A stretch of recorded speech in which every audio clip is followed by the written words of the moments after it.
Bonjour et bienvenue dans cette nouvelle vidéo. C'est Tanganyika Software SRL. Aujourd'hui, je vous montre comment créer plusieurs dossiers simultanément en utilisant Excel. Supposons qu'on vous demande de créer 50 voire 100 dossiers sur lesquels vous allez mettre des données à l'intérieur. Pour quelqu'un qui n'est pas informé, il ferait sans doute clic droit, nouveau dossier. Clic droit, nouveau dossier, jusqu'à atteindre 50 voire les 100 dossiers. Ou il va directement ouvrir l'explorateur de fichiers, aller à l'emplacement sur lequel il veut créer ses dossiers, par exemple sur les bureaux, et à partir d'ici, à partir du ruban de l'onglet Accueil, vous allez directement cliquer sur le bouton Nouveau dossier, Nouveau dossier, Nouveau dossier, Nouveau dossier, jusqu'à atteindre les 50 ou les 100 dossiers. Alors, si on vous disait que de renommer ces dossiers, que chaque dossier doit avoir un nom unique, ça serait sûrement une tâche fastidieuse, non? Voilà. Nous allons maintenant voir comment optimiser cette tâche en utilisant Excel. Alors, nous allons partir d'un exemple concret. On vous dit par exemple de classer ces photos-là qui sont prises selon les aires de santé. Donc, de créer les dossiers, plusieurs dossiers portant le nom des aires de santé et de classer ces photos-là. Donc, chaque photo doit être classée selon l'aire de santé prise. Voilà. Alors, j'ouvre directement mon fichier Excel. J'ai un fichier là-bas avec 17 aires de santé. Supposons que ce sont les aires de santé sur lesquelles nous devons faire quoi? Nous devons placer, nous devons créer les dossiers ayant les mêmes noms et nous devons classer ces photos-là.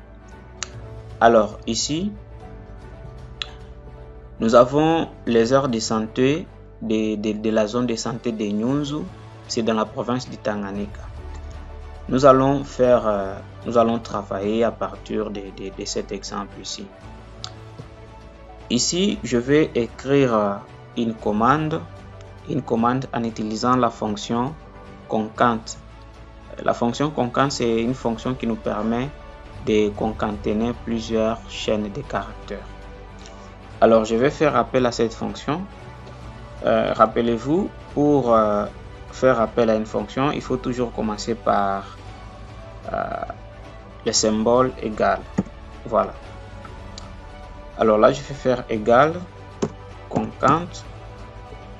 Voilà, concante. Et là, je vais mettre double cote et je vais écrire MD espace double cote point virgule pour concaténer avec la chaîne ou la cellule Mangala. Voilà.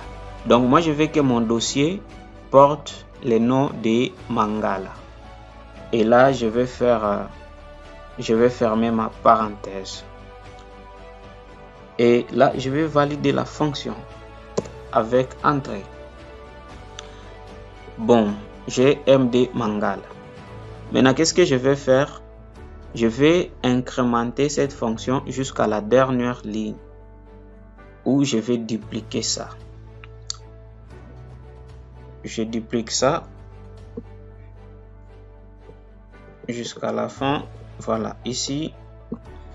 Et là, j'aurai MD Makumbo. Voilà, qui est notre dernière ligne. Alors, qu'est-ce que je vais faire? Je vais copier cette plage-là.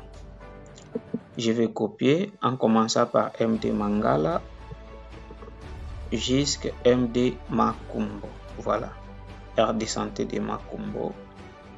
Voilà, ici, je vais sélectionner la plage de cellules.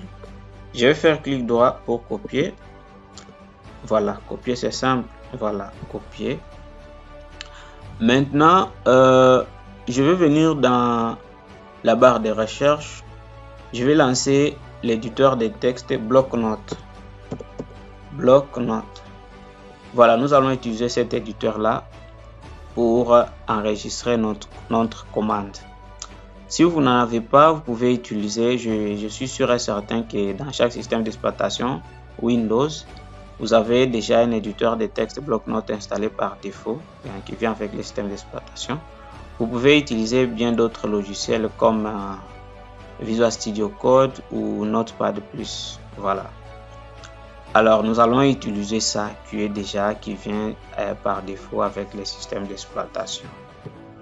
Je vais lancer bloc-notes et je vais directement coller les textes ou la plage de cellules copiées dans Excel. Je vais coller ça ici. Je vais venir dans l'onglet édition et je vais directement cliquer sur coller, option coller. Voilà.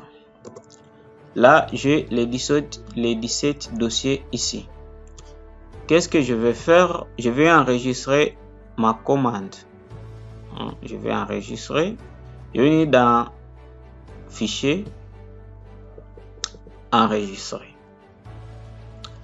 Maintenant, ma commande, je vais enregistrer ça sur le bureau, mon fichier de commande. J'enregistre ça, ce fichier ici sur le bureau. Avant d'enregistrer, je vais renommer ça. Je renomme ça commande. Commande dossier. Maintenant ici, il faut être vraiment attentif. À la fin du nom, je vais modifier l'extension. Je vais mettre l'extension .bat. Donc, le nom de votre fichier de commande doit se terminer par .bat. L'extension .bat. Si ça ne se termine pas par .bat, ça ne marchera pas. Ça doit nécessairement se terminer par .bat pour que ça marche. Alors, j'enregistre ça. Voilà. Là, je vais fermer. Je n'ai plus besoin de ça. Et ici, je vais réduire. Voilà. J'ai mon fichier là-bas, mon fichier de commande.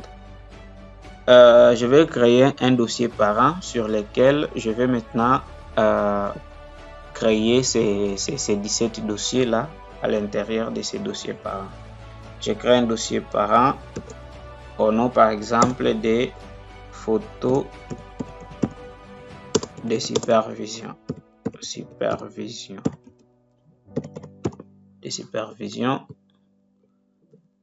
Je valide. Ici, j'ouvre les dossiers parents. Je vais maintenant placer mon fichier de commande à l'intérieur de ces dossiers parents là. Voilà. Mon fichier de commande se trouve maintenant dans photo de supervision, dans le dossier photo de supervision.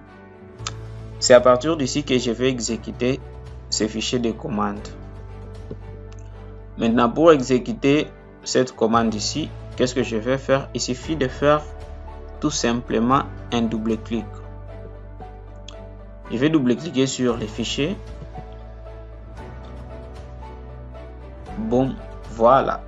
J'ai les 17 dossiers créés automatiquement. Donc, si c'était 50 voire 1000 dossiers, ça allait être créé de manière automatique.